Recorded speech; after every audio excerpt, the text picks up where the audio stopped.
Papi TV, plataforma audiovisual de programación intelectual. Visita nuestra página papitv.mx y sigue nuestras redes sociales. Muy buenas tardes a toda nuestra audiencia, nuevamente aquí en lunes de Proyecto Veracidad. Hoy contamos con la honorosa presencia de un verdadero héroe para México, un luchador social que su amor a México lo ha llevado a miles de kilómetros de distancia, lo ha llevado a ayudar a bastantes personas. Como luchador social siempre ha representado a un verdadero mexicano que busca la democracia y el valor de la justicia para él. Hablamos de don Herminio Gómez Rangel. Esta tarde nos acompaña aquí en el Proyecto Veracidad. Humberto Vicente, gracias por la invitación. Quiero reconocer en primer lugar el mérito que tiene Pericles, el del siglo de Pericles o el siglo de oro de la antigua Atenas, que por cierto él fue el creador de la democracia en la práctica, no fue el que hizo las leyes, pero sí el que lo puso en práctica, porque en la antigua Atenas solamente votaban la clase acomodada, la que tenía bienes, la que tenía riqueza, y él lo pone en práctica y dice, ahora van a votar todos los que pagan impuestos, no importa su clase social. Y ahí nace la democracia, y por cierto, fue el primero en ser populista, porque llegó a las clases no acomodadas y no había periódicos ni había televisión, entonces había el teatro, y en el teatro se escenificaban y se ponía en duda o se señalaba a los malos ciudadanos, y él abonaba o subsidiaba para que la gente de bajos recursos pudiera ir también al teatro, y ahí nace la democracia, por cierto, coja, porque las mujeres eran consideradas como que tenían una intelectualidad muy superior ligeramente a un animal doméstico.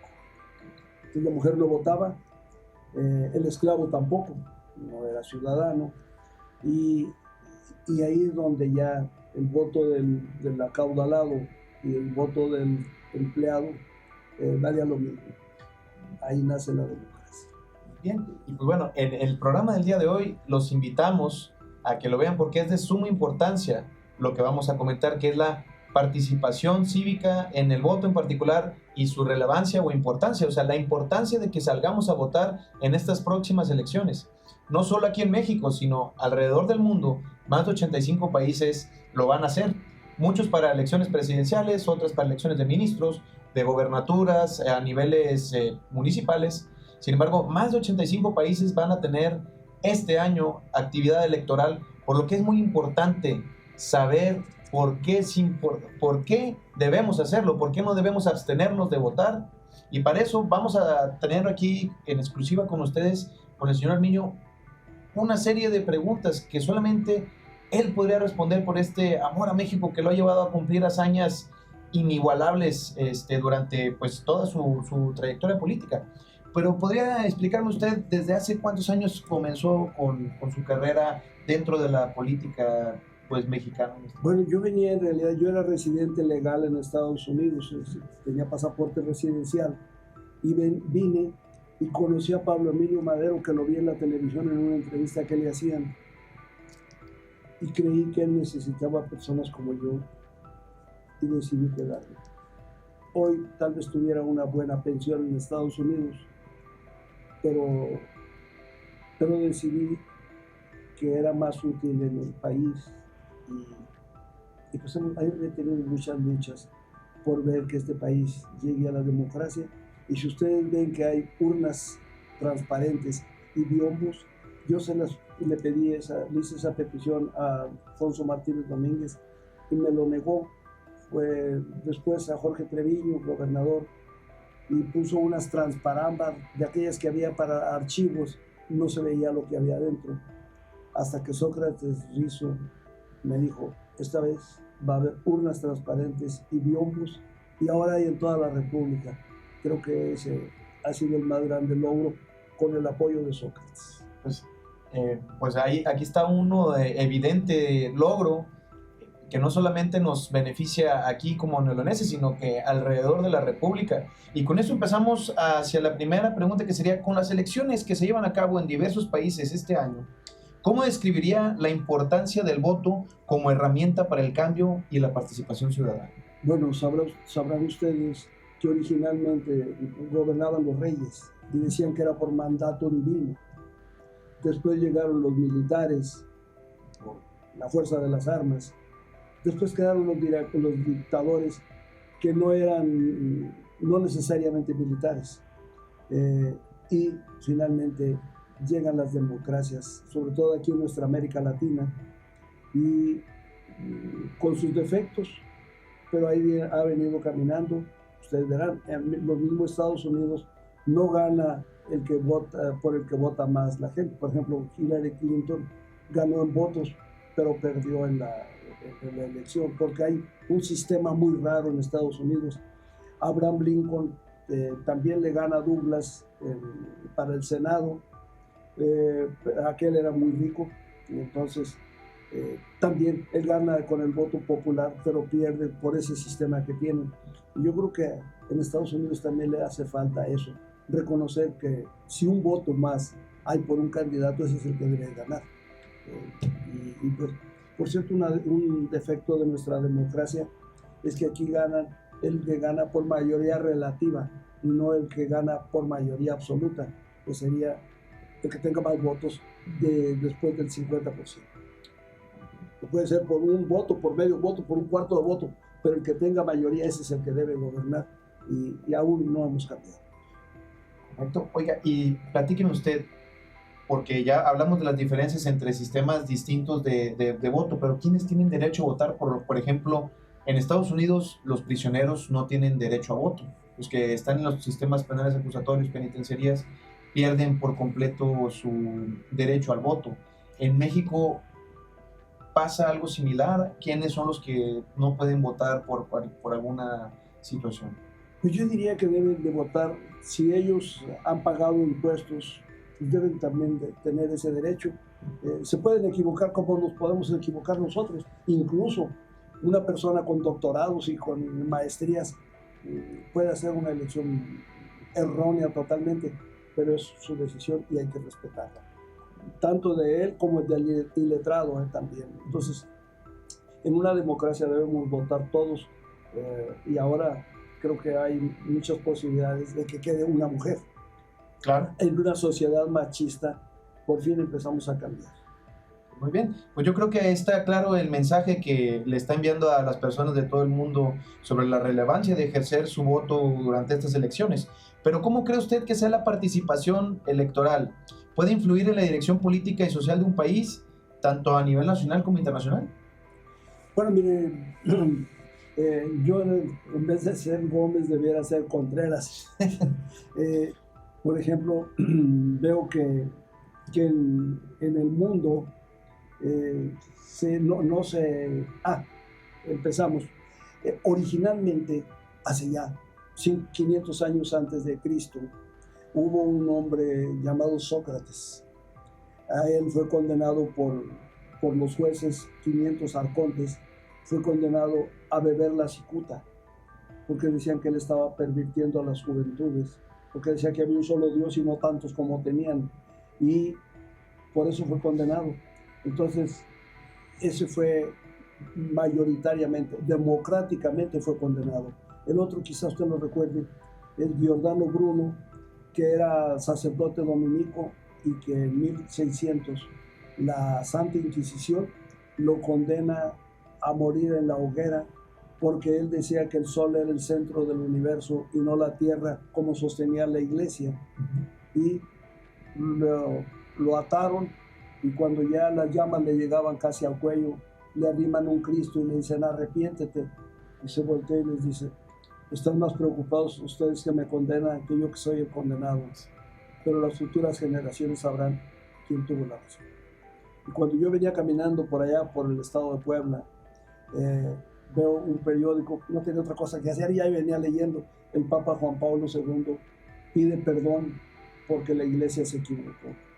Giordano Bruno tenía la razón. Y el otro, más conocido, le apodaban el Cristo. Hubo un día en que decían, se iba a dar a un reo libre. ¿A quién damos libre? ¿A Barrabás o al Cristo? Danos a Barrabás. ¿Y qué hacemos con el Cristo? Crucifícale, crucifícale. Y se efectuó lo que decía la mayoría. Es decir, la democracia no es la panacea, no es el que no te equivoques, pero hay que respetarla. Yo prefiero la más tenue democracia a la más perfecta dictadura. No, me parece bastante adecuado. Pero platíqueme esa hazaña de por qué usted venía caminando por Puebla. Porque yo venía caminando desde Guatemala hasta El Paso, Texas. Yo quería hacer algo bueno para este país.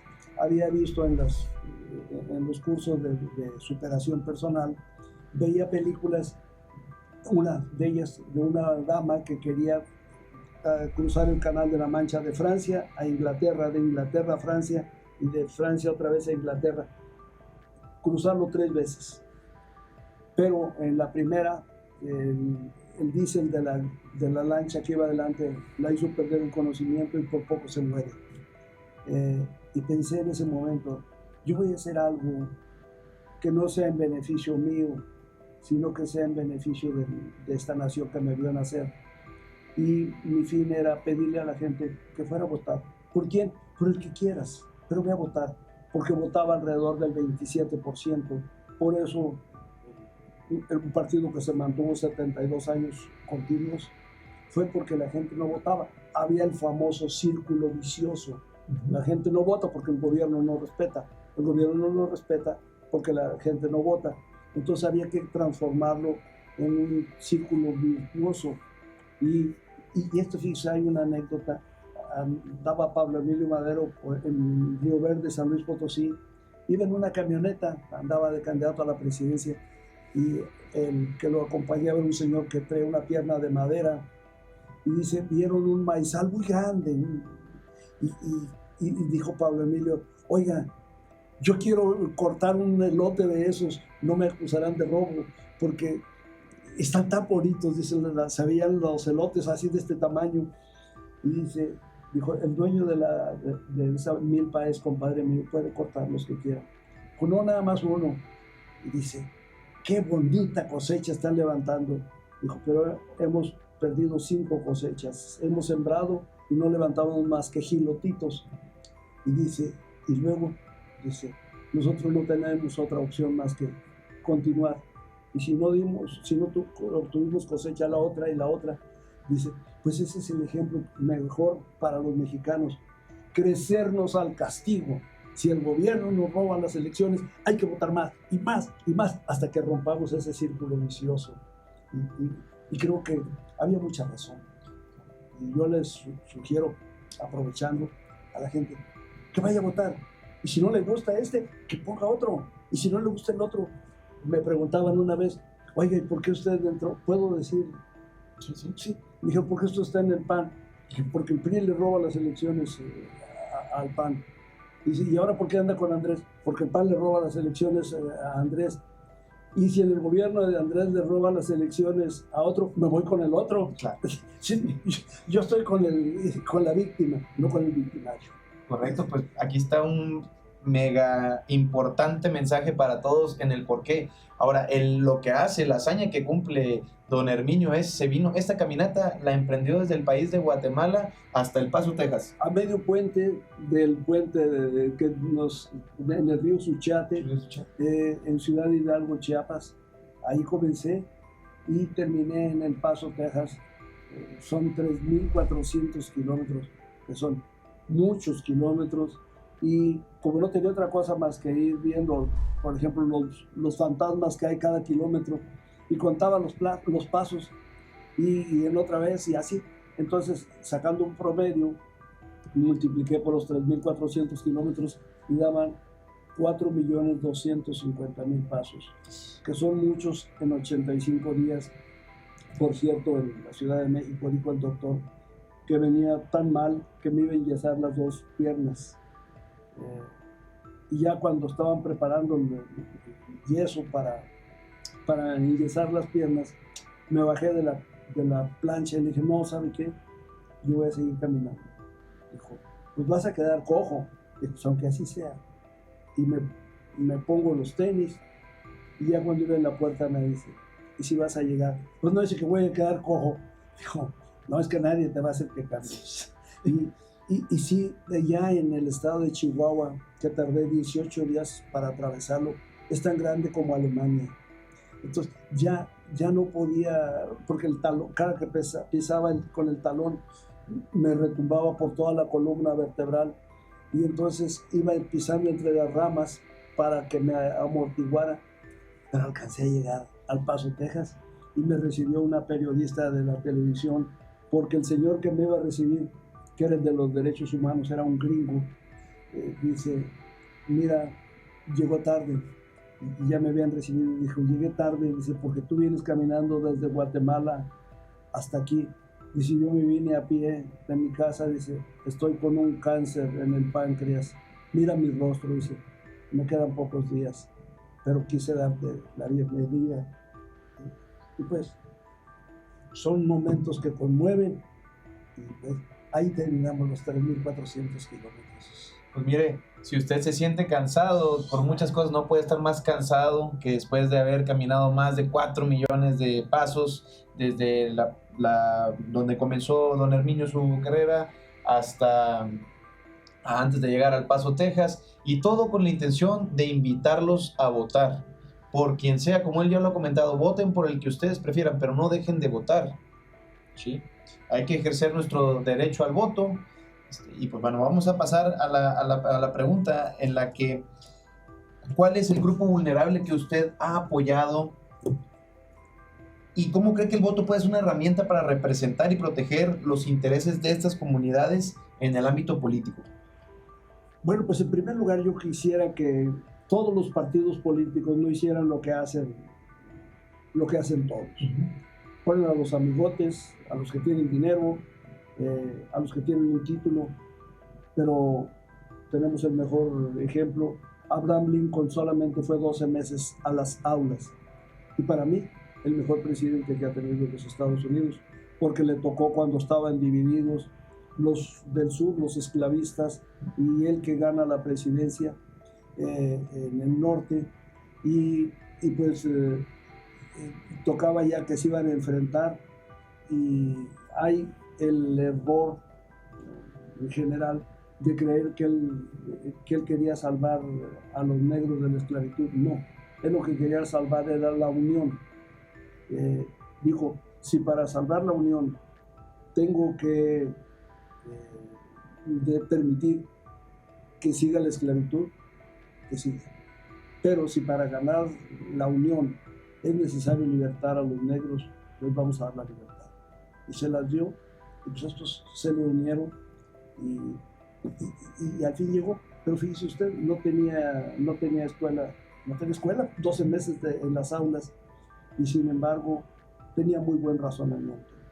Yo creo que el título hay veces ayuda nada más para hacer más sofisticadas las sinvergüenzadas, el robo, que no se llama robo, se llama peculado, que es lo mismo, pero tiene un nombre pues más aceptable.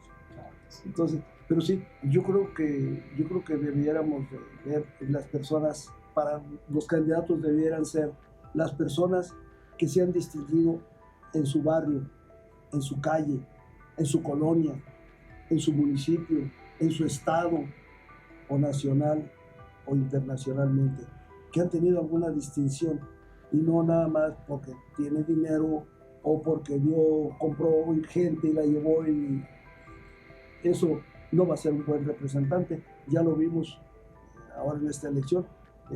Han estado comprando diputados, se han estado comprando hasta alcaldes. Un paréntesis, un día daba una charla en la Facultad de Ciencias Políticas, y una señorita me dice, ¿verdad que el gobernador le ha ofrecido a usted puestos en el gobierno? A mí no. Y otra pregunta dice, pero sí le han dado ofrecido dinero.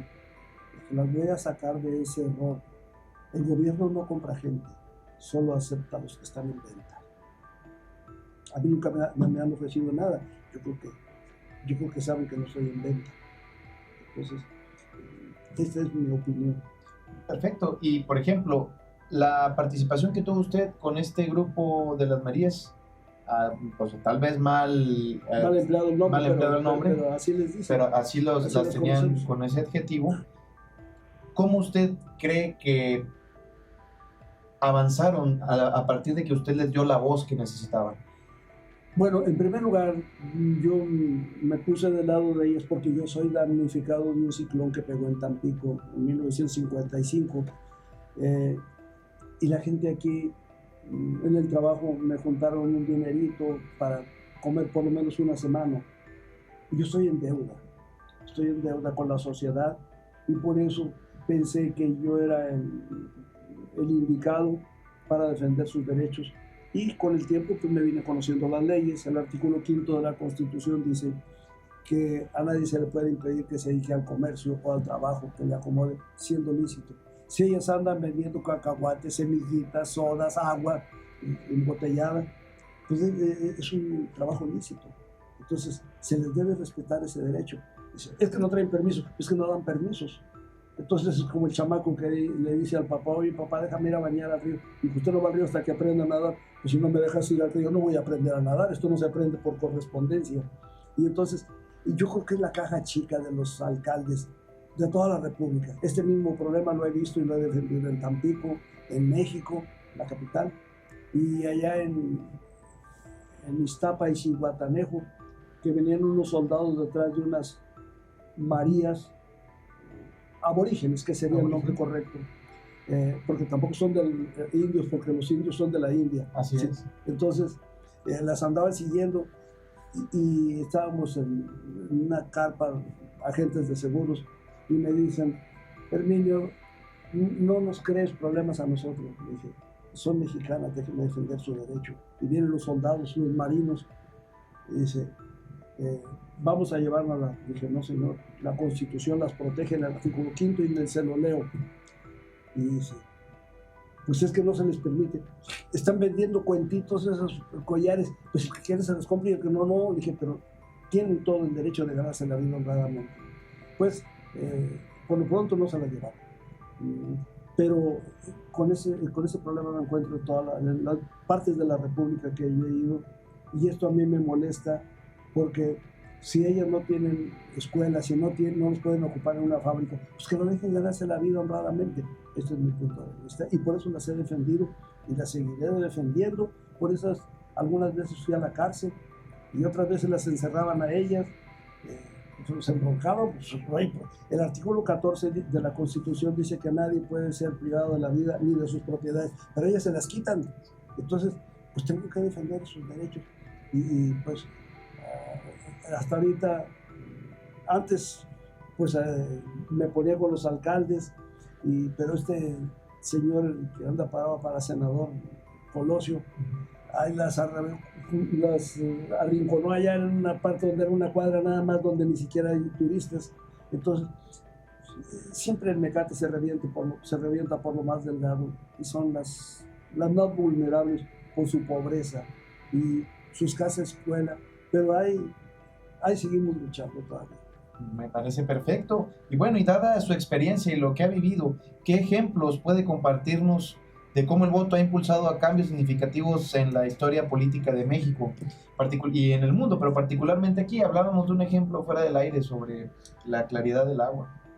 Bueno, yo digo que hasta el agua, que es cristalina, transparente y pura, si se estanca mucho tiempo, se corrompe.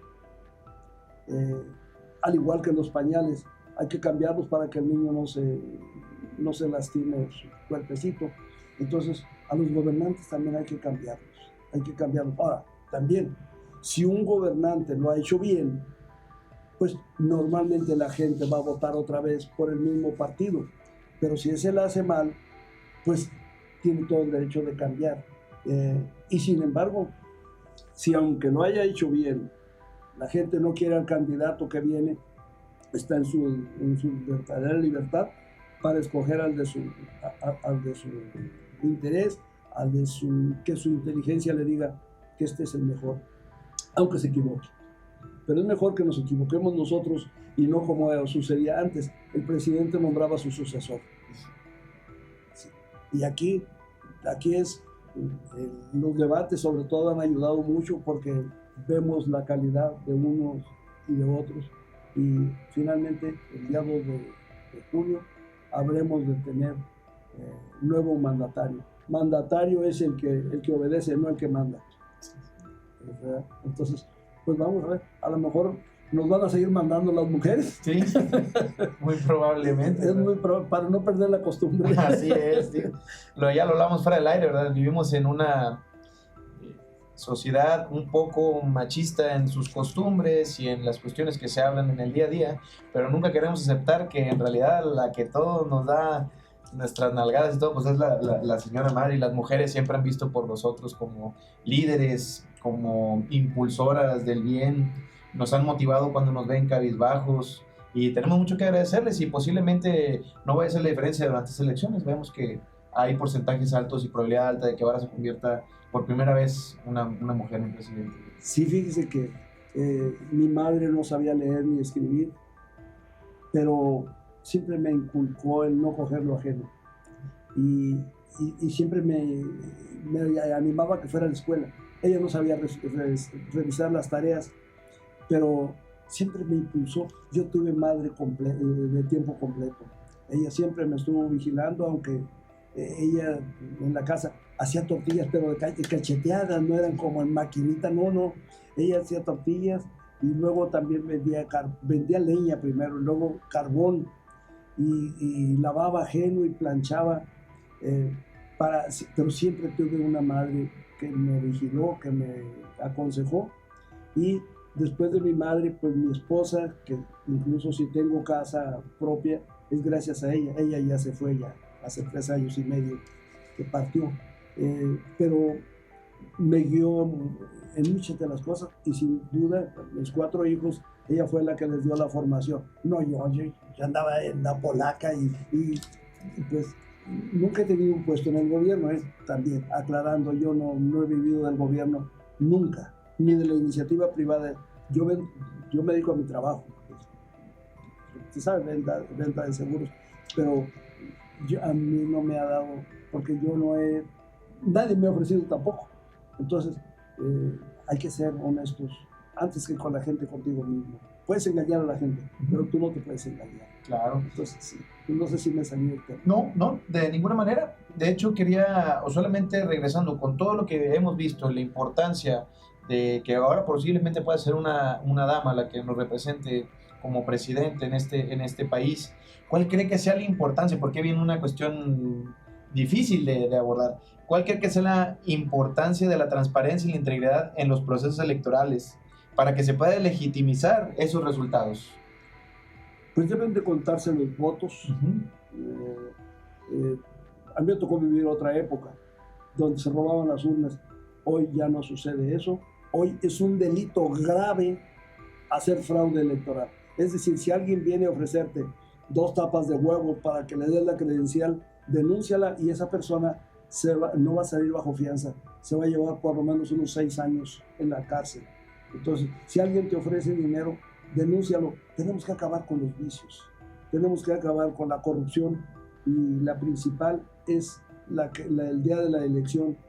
Y si sabes que alguien del gobierno te viene a ofrecer también una despensa o un tinaco, denúncialo, porque solamente así podemos acabar con esa corrupción que tanto nos denigra ante el mundo.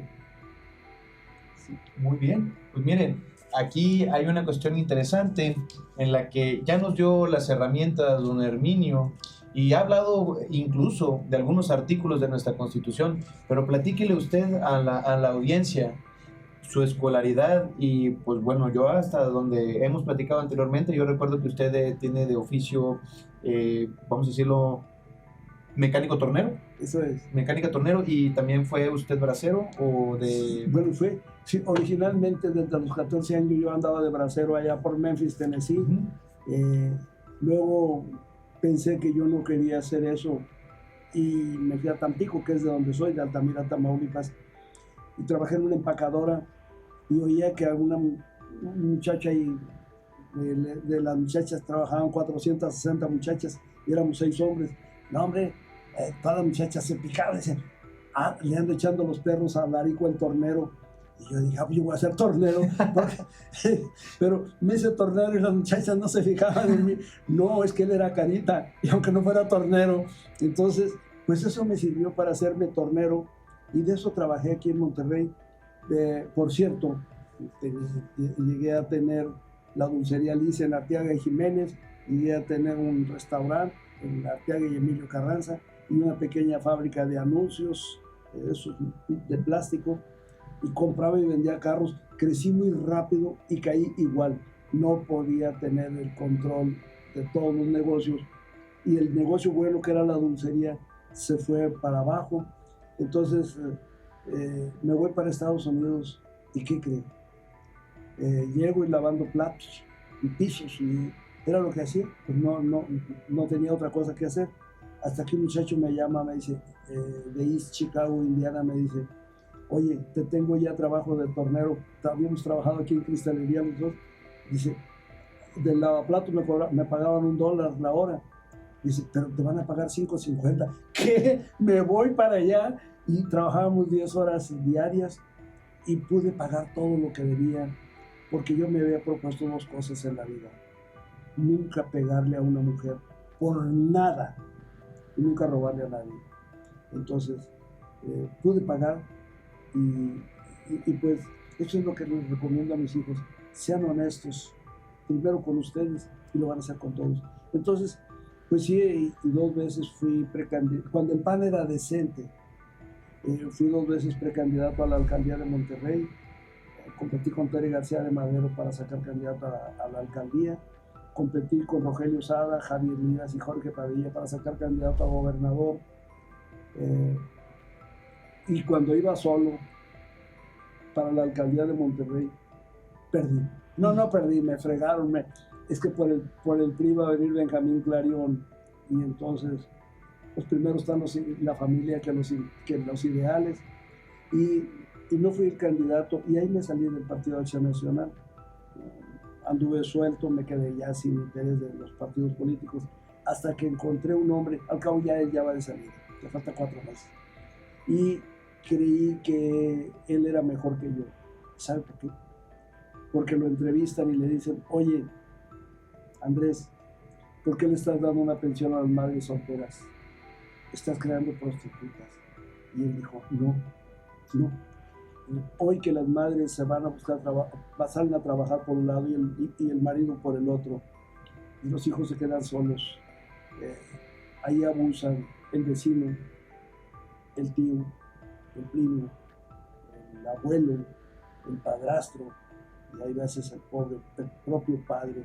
Abusan de las niñas y la embarazan y se queda a rodar como una manzana verde que se quedó rodando.